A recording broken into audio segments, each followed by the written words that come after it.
Wade in the water, wade in the water, children, wade in the water. God's gonna trouble the water. The Jordan stream is dark and cold. God's gonna trouble the water. It chills my body, but not my soul. God's gonna trouble the water. Come on and wade in the water. Wade in the water, children, wade in the water. Cincinnati is this contradiction in its own rights because it's right across the river from Kentucky, and Kentucky is a slave state and Ohio is a free state. So you have this quagmire of controversy. The attitude towards African Americans in the city of Cincinnati in the northern Kentucky area prior to the American Civil War beginning was kind of harsh. They were working here in the city, working jobs that pretty much no one else wanted in the city, working as rivermen. Here where the Freedom Center sits on the banks of the Ohio River, this was known as Little Africa. Also, Cincinnati by this time is the 6th largest city in the nation by 1850, 1860. With that, it's making a lot of money off selling its products down the Ohio River, down the Mississippi, making its money off the slave trade. Slave ships were traveling up and down, stopping here in Cincinnati every day, and then continuing on the way down the river. 1829, that causes a riot to break out in Cincinnati. Many African Americans flee. Eventually they do start to come back to the city, but it starts this huge mess within inside the African American community, the white community, the Jewish community, and the German community living here in Cincinnati prior to the American Civil War. You also had another major race riot in 1836, 1841, where they actually fired a cannon into the African American community in Bucktown, which is where P&G Towers now sits. You also have another major race riot in the late 1840s, and then you have one actually during the American Civil War in 1861, in the summer of 1861, 1862. Well, when they learned that Kentucky was invaded and that the governor and the military commander of Kentucky had fled to Louisville, there was panic in Cincinnati because there was nothing to defend Cincinnati from the Confederate Army. So beginning September 1, actually August 30, when the Confederate Army defeated the Union in the Battle of Richmond, Kentucky, and drove the Union defenders out of Frankfort toward Louisville, this left the Cincinnati area vulnerable. So there was great fear that the Confederates would advance on Cincinnati and take Newport and Covington and Cincinnati. The rumor was that 100,000 Confederates were marching on Cincinnati. General Horatio Wright, who Fort Wright is named after, was in command, and he ordered General Lew Wallace to organize a defense of Cincinnati.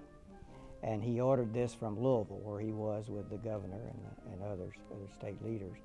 And so Lew Wallace told his staff that he was accepting the challenge. He was a Union general from Indiana, and one of his staff members said, "You can't succeed. There are no forces to defend Cincinnati." And he said, "There are 200,000 people in the area of Cincinnati, and they will defend it." So he came to Cincinnati, held a midnight meeting at the Burnett House with the 3 mayors of Covington, Newport, and Cincinnati. Said, "I'm declaring martial law, and we will organize a force." His watchword was citizens for labor, soldiers for battle. The martial law order to report to their polling place at 9 o'clock in the morning of September 2, and there they would be enrolled in the militia. And they were ordered, if they didn't do that, they would be enrolled as workers and given a shovel and a pick. And the few who did not, from Covington and Newport, who did not enroll were forced or were put in jail. There were a few men put in jail for refusing to do either one, but you had to do one or the other. But then the order came that all the African Americans were to be arrested and to be taken over as workers. So Cincinnati police in blue uniforms with rifles with bayonet bayonets on them, rounded up all the African Americans they could, all the adult males, from the barber shops, from the hotels, from the levees where they were working, searched their homes, searched their attics, searched under their beds, and came up with 400 of them, marched them to a mule pen on Plum Street and treated them like animals. When Lew Wallace heard about this, he ordered Judge William Dixon of Cincinnati, who was a friend of Lincoln and who his wife was Lincoln's wife's cousin, Mary Lincoln's cousin's wife, Annie. William Dixon was known to be for emancipation. So he was appointed, and he said, let's treat them like men, not as though they're being driven from the city. So he brought them all to downtown Cincinnati on the night of September 4, and he said, you're dismissed, go home, get your hat and coat, say goodbye to your family, come back the next morning in the morning, and we will enroll you in a work brigade. And we'll provide a flag for you, and we'll protect you, and I'll be your commander, and you'll be treated like a man. The next morning, 700 showed up, over 700. 300 others that hadn't been there the night before, and all the 400 came back. The fighting lasted for 2 days.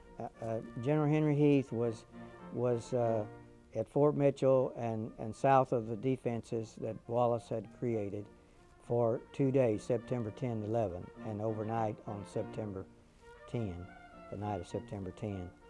And he reported to Lexington, to his commander in Lexington by fast runner, fast horse courier, that these defenses are very impressive, that they're in force, they have cannon, and when Kirby Smith in Lexington learned that, he ordered Henry Heath not to attack. But if he had attacked, there would have been more bloodshed. As there were, 4 Union men were killed, 3 were wounded, 2 Confederate men were wounded, 16 were captured in the skirmishing of the pickets, the outlying guards, during those 2 days. Lew Wallace's men, militia and regulars, looked out over the hills on the morning of September 12. The crisis was over. The Confederates had left in the night. They were gone. So somebody started singing.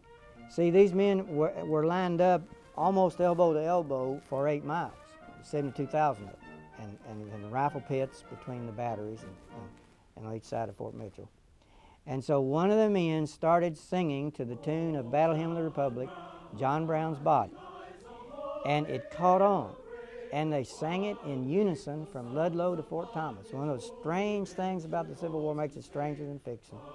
John Brown's body lies a-motoring in the grave, but his soul goes marching on. On September 20, not only did the Black Brigade return, but the other troops and militia who were still in northern Kentucky returned to Cincinnati. And Lew Wallace wrote his victory proclamation, and he wrote that in coming time, strangers viewing the works on the hills of Newport and Kentucky will ask, who built these entrenchments? And you can answer, we did.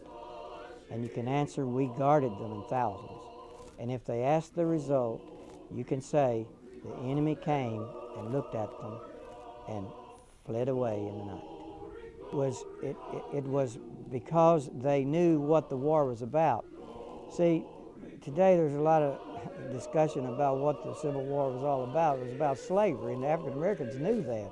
They knew this war was about them, and that if they could be won, they'd be free. And they knew that they wanted to participate in the war however they could. And whenever they were dismissed on September 20, it was 2 days before Lincoln's preliminary Emancipation Proclamation. And only 2 days, and then what they had done had meaning, because Lincoln had announced that the war was about slavery and freedom, that they would be free. In fact, I believe later on, a few years after the war, that Lew Wallace and Henry Heath had met at a Cincinnati hotel and were recounting the Siege of Cincinnati. And Heath had said that the intentions were to hold the city for ransom. And certainly things like the Emancipation Proclamation make that very clear. Also, it's very clear just that simply the number of African Americans who enrolled as volunteers in the Union Army. Certainly, Abraham Lincoln realized that we would need African Americans on the Union side to win the war. It was a difficult decision for him to make because of the racial prejudice at the time, but it clearly evidenced at that point in time that the war was indeed about much larger issues than states' rights. The city never really entirely recovered from the Civil War and the interruption of trade, and certainly after the Civil War, when the South lay devastated and in poverty as well, it wasn't going to be able to buy a lot of goods from Cincinnati or from the North. I think America remains a racist nation largely through the 19th century, and it remains a divided nation in many respects.